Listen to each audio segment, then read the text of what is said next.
Hello guys, একটা নতুন recipe নিয়ে চলে আসলাম আপনাদের সামনে। খুব সহজেই বাড়িতে তৈরি করতে পারবেন এইভাবে এই পদ্ধতিতে পাস্তা।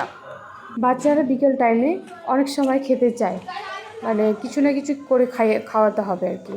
তাই পাস্তা খুব চটপট করে খুব সহজে করে দিতে পারবেন এইভাবে পদ্ধতিতে। তো তেলে বেশ কিছুটা পেঁয়াজ কুচি নিয়েছি, দুটো কাঁচা লঙ্কা নিয়েছি, আর পাস্তাগুলোকে গরম জলে সিদ্ধ করে নিয়েছি বেশ ভালোভাবে।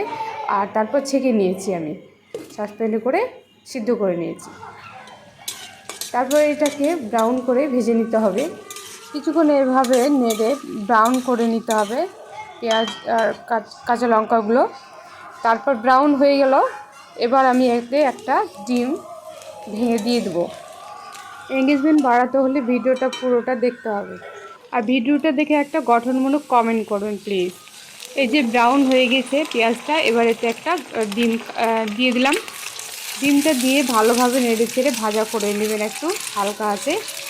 আর আমার এতে ভিডিওতে আপনি যদি কমেন্ট করেন, এই কমেন্টের মাধ্যমে আপনার পেজে বা প্রোফাইলে গিয়ে আপনার পোস্ট বা ভিডিওতে গিয়ে আমি কমেন্ট করব, আপনার পাশে থাকবো অবশ্যই। এই যে ভাজা হয়ে গেছে, এবার এতে আমি দুটো ম্যাগি মশলাটা দিয়ে দেবো। এখানে আমি একটা দিচ্ছি, পরবর্তীতে কালে আমি আরেকটা দিব। আপনারা পারলে একসাথে দুটো দিয়ে দিতে পারেন।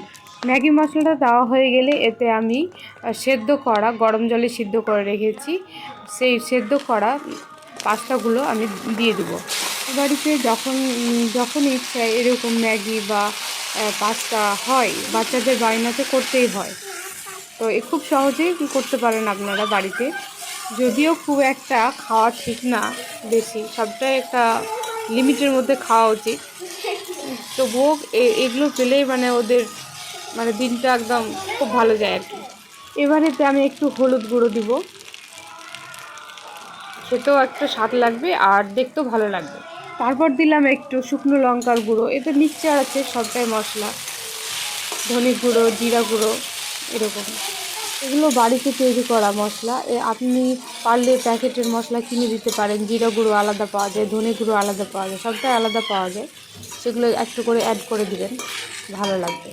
এতে এখন দিয়ে দিলাম আমি লবণ পরিমাণ মতো, যতটা টেস্ট বাড়ানো মানে যতটা টেস্ট অনুযায়ী খেতে পছন্দ করেন লবণ, সেরকম অনুযায়ী দিয়ে দিতে হবে লবণ। আমি দিয়ে দিয়েছি।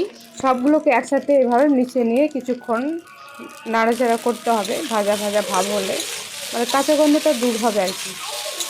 আর হ্যাঁ, বাড়িতে যেহেতু খুব সহজে এটা তৈরি করা যাবে, হাতের মাঝে যেটা পাবেন সেটাতেই আপনার কাজ দিবে। তো এখানে ক্যাপসিকাম অ্যাড করলে আরও ভালো হতো, তো সেটা তো সবসময় পাওয়া হয়তো যাবে না, তা আমি এখানে ক্যাপসিকাম ছাড়াই করে দেখাচ্ছি। এরপর আমি এতে অ্যাড করে দিচ্ছি চিলি সস। এটা বাজারে পাওয়া যায়, সবসময়ের জন্য নিয়ে রাখতে পারেন চিলি সসটা। বেশ কিছুটা দিয়ে দিলাম, একটু ঝাল ঝাল ভাব হবে, ভালো লাগবে, টেস্ট হবে, টেস্টটা বাড়িয়ে দেয় আর কি। এরপর আমরা ফেভারিট একটা বাচ্চার ফেভারিট হচ্ছে টমেটো সস, কেচাপ, সেটাকে আমি দিয়ে দেবো বেশ কিছুটা।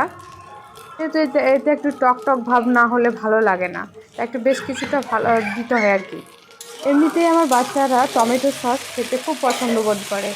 ওরা এগুলো মানে চুপ করে খেতে পেলে খুব খুশি, মানে এতটা খাওয়ার চাহিদা আর কি।